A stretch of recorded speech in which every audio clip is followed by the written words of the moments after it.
अफगानिस्तान में तालिबान अब काबुल की दहलीज पर पहुंच चुका है। 19 प्रांतों पर कब्जा करने के बाद अब तालिबान काबुल पर कब्जे की तैयारी में है।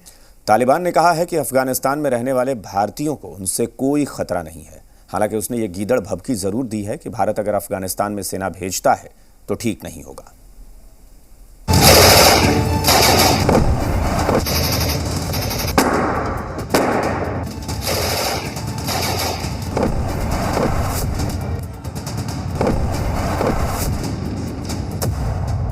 बढ़ता जा रहा है तालिबान।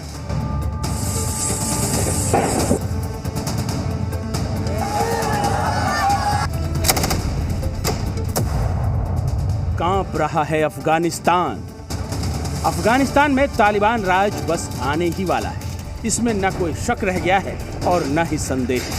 कंधार समेत 19 प्रांतों पर तालिबान की विजय पताका फहरा रही है। तालिबानी लड़ाके वक्त बीतने के साथ आगे और आगे बढ़ते जा रहे हैं। राजधानी काबुल से चंद घंटों की दूरी पर तालिबानी लड़ाके मौजूद हैं। जिन 19 प्रांतों पर तालिबान का कब्जा हो चुका है उनमें निमरोज, जवजान, सरपिल, तखारी, कुंदुज, समनगन, फराह, बगलान, बदख्शां, गजनी, हेरात, बदघीश, कंधार, हेलमंड, घोर, उरुगजान, जाबुल, लोगार और पख्तिया शामिल हैं।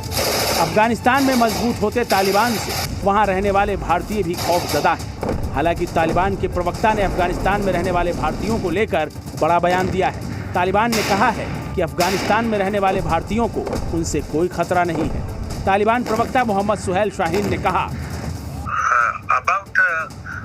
assurance to diplomats and embassies that there is no danger from our side to them, and that we will not target any embassy, any diplomat. That we have said in our statements not once but many times. So it is our commitment that has been published already. It is in media. Afghanistan में भारत की सहायता से चल रही परियोजनाओं की भी तालिबान ने तारीफ की है, लेकिन साथ ही साथ चेतावनी भी दी है। तालिबान प्रवक्ता ने कहा, अगर भारत सेना के साथ अफगानिस्तान आता है और यहाँ उनकी मौजूदगी रहती है तो ये भारत के लिए अच्छा नहीं होगा। उन्होंने अफगानिस्तान में सेना और दूसरे देशों की मौजूदगी के नतीजे देखे हैं तो ये उनके लिए खुली किताब की तरह है।